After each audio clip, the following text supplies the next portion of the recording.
C'est à vous, là-bas, à la tribune. Vous pouvez vous asseoir, Laetitia. Bon, c'était très intéressant d'assister à cette... Alors, j'ai assisté qu'à l'après-midi. On m'a parlé un peu des discours de la matinée. Je crois qu'on conclut aujourd'hui 2 jours intenses sur le sujet de l'autoconsommation. Quand on a commencé toutes ces réflexions sur l'autoconsommation, il y a quelques années de ça, je pense qu'aujourd'hui, déjà, on peut se réjouir des avancées qu'il y a eu sur le sujet. C'était pas gagné quand même, qu'il y ait un système de soutien, que globalement l'autoconsommation puisse comme ça rentrer, en tout cas être poussée globalement par nos dispositifs de soutien, par la loi. Donc quelque part, avec ce regard rétrospectif, on ne peut que se réjouir. Aujourd'hui, autoconsommer, finalement, quels sont les avantages de l'autoconsommation? Il y a la réduction de factures qui a été mise en avant. Ce que j'ai moins entendu, c'est la sécurisation de l'approvisionnement, le fait qu'au-delà finalement de la baisse de facture, quand j'autoconsomme, je vais avoir la garantie du prix d'approvisionnement en électricité sur une partie de ma facture sur les 15 ou 20 prochaines années. Ça, c'est quand même un service rendu important. Aujourd'hui, on ne sait pas de quoi sera fait l'avenir par rapport aux évolutions du prix de l'électricité. Et je pense que c'est un argument aussi qui peut convaincre à la fois les particuliers, également les industriels, pour qui un payback à 10 ans, à 12 ans, bien souvent, ça ne va pas suffire à les convaincre. Donc ça, c'est à mon sens, un point important et qui finalement se décline, et ce qui a été illustré tout à l'heure de façon assez intéressante, dans le dimensionnement du système. Il y a un enjeu important dans le dimensionnement des systèmes en autoconsommation entre la maximisation du taux d'autoconsommation et la maximisation du taux de couverture. Il y avait des petits graphiques tout à l'heure là en région Aquitaine. Je trouve que ça résume bien l'enjeu de l'autoconsommation. Nous, notre position à l'ADEME, c'est ne partez pas là-dedans les yeux fermés. Il y a des études de faisabilité importantes qui sont à faire avant de se lancer dans une opération d'autoconsommation.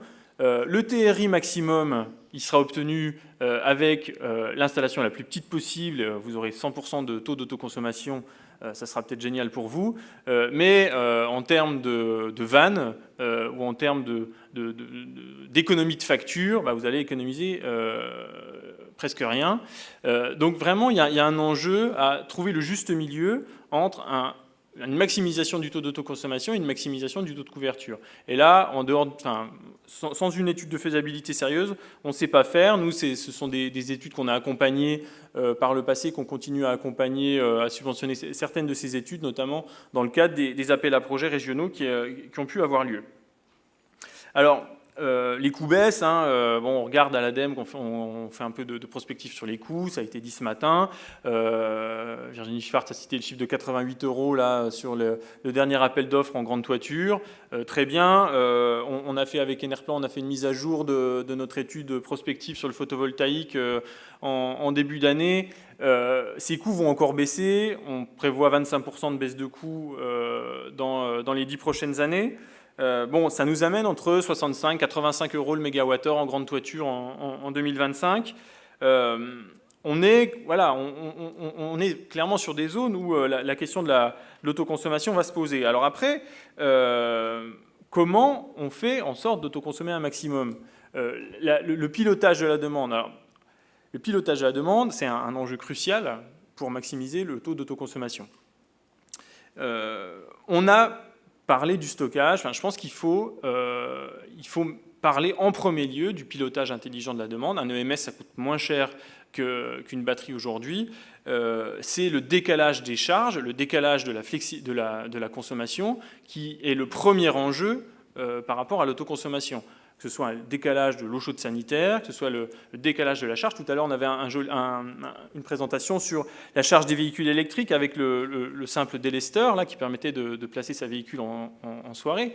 Dans les études prospectives qu'on fait, avec la croissance des énergies renouvelables et notamment du photovoltaïque, la pertinence de la charge, que ce soit des véhicules électriques, que ce soit de l'eau chaude sanitaire, dans les 10 prochaines années, à l'horizon 2030, ce sera de charger à midi, ce ne sera pas de charger à 22h30 le soir. Donc vraiment, partons en premier lieu sur le fait d'avoir des solutions simples de pilotage de la demande intelligentes pour décaler ces charges-là. Je pense que c'était très intéressant de voir le parallèle qui était fait entre les véhicules électriques et l'autoconsommation. Là, on a deux technologies novatrices qui se développent ensemble et qui peuvent toutes deux poser des énormes enjeux de réseau. Le photovoltaïque, on sait tout le bruit que ça a fait sur les impacts, sur la tension, etc. etc. Et avec le véhicule électrique, on se met devant les mêmes enjeux. C'est-à-dire si tout le monde va charger son véhicule à 19h le soir, ça va générer des contraintes en termes de puissance appelée qui sont très très significatives. Le véhicule électrique n'est pas un problème d'énergie. On saura produire les 20 TWh, les 40 TWh nécessaires pour les charger à l'horizon 2050. C'est un problème de puissance. Donc là, clairement, il y a peut-être vraiment des opportunités intéressantes à avancer main dans la main sur ces sujets-là. Je laissais entendre que le stockage... ayons les idées claires sur le stockage. Il y a eu des exemples très intéressants présentés là, sur les data centers, sur les grands bâtiments, sur des choses évoquées sur le fait de réduire la charge, de réduire les puissances appelées sur des infrastructures de recharge de véhicules. Tout ça, ce sont des utilisations assez pertinentes du stockage à assez court terme. Moi, j'aimerais qu'on puisse dire clairement les choses quand même sur le domaine résidentiel. Je crois que ça a été évoqué par Marion tout à l'heure. Dans le domaine résidentiel, aujourd'hui, il n'y a pas de pertinence économique à proposer des solutions de stockage. Ça serait bien d'éviter de faire des fausses promesses.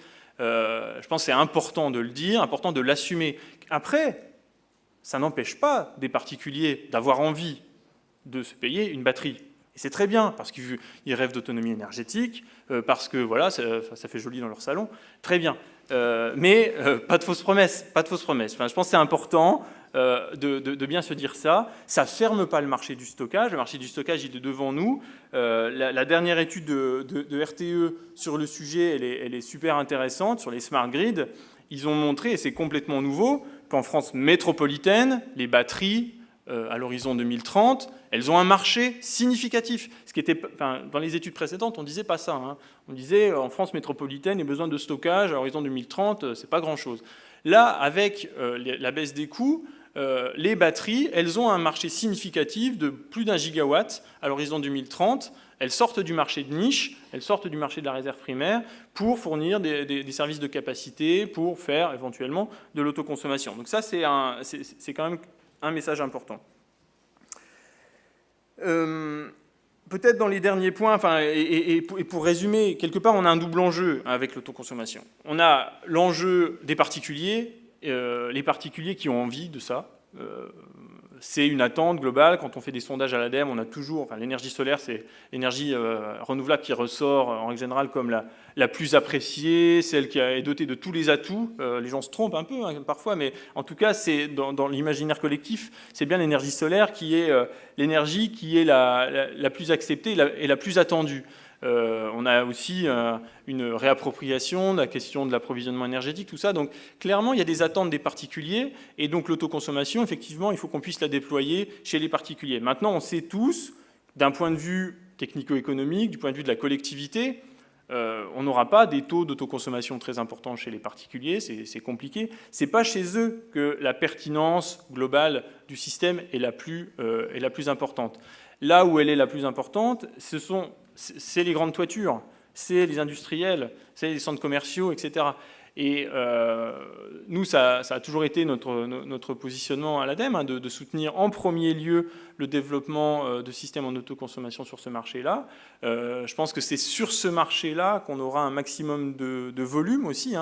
Les grandes toitures, en termes de gisement photovoltaïque, nous on a calculé le gisement maximum à plus de 170 gigawatts de grandes toitures en France. On pourrait mettre du photovoltaïque à hauteur de 170 gigawatts. C'est complètement énorme, le gisement en grande toiture. Ça rejoint d'autres enjeux, ça évite de consommer de l'espace au sol. On a en règle générale des grandes toitures qui sont situées dans des zones bien desservies en termes de réseau, Donc, enfin, bref, on rejoint il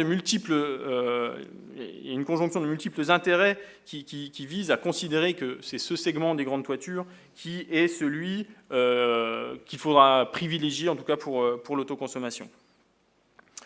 Voilà, donc pour résumer, hein, on peut vous accompagner dans les études de faisabilité et je refais la pub, comme André tout à l'heure, du guide qu'on vient de terminer avec Texol, guide pour accompagner donc, les porteurs de projets d'autoconsommation sur les grandes toitures, qui est disponible depuis quelques jours. Vous vouliez ajouter un mot, David Marchal, sur le montant des taxes non payées par les autoconsommateurs qui nous a aussi pas mal occupé ces 2 derniers jours.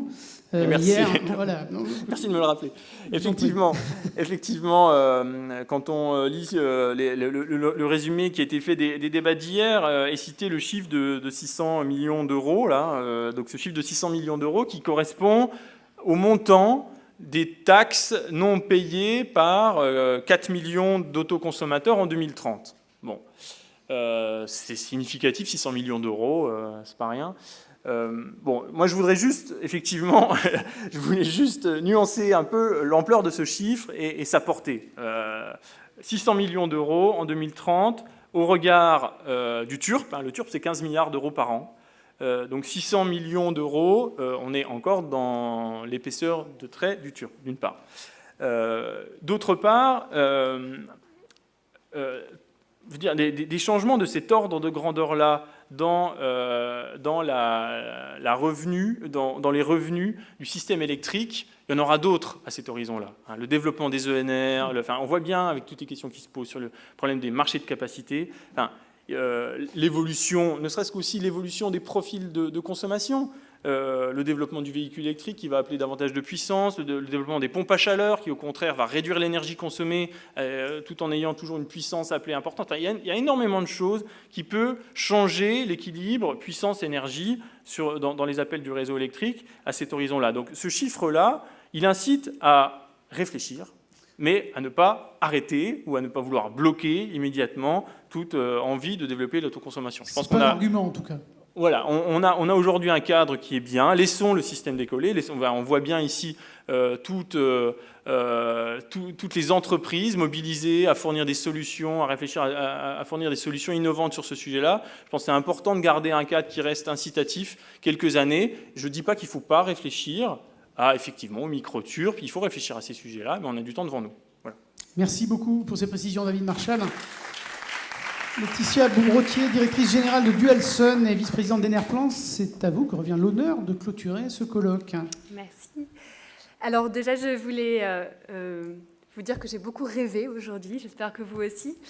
C'est vrai que l'avenir devant nous, c'est quand même du photovoltaïque à coût marginal, du stockage à coût marginal. En fait, ça va être moins cher de mettre du photovoltaïque sur nos bâtiments que des tuiles demain.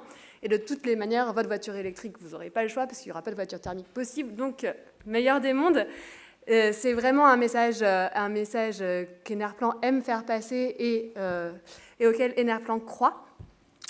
Le solaire est une énergie intermittente, j'aime pas, variable certainement, en tout cas prédictible, c'est sûr, et qui va très bien avec cette notion du digital, puisque quand on peut rajouter de l'intelligence, tout de suite les smart grids, les bâtiments deviennent des nœuds importants pour notre système énergétique du futur.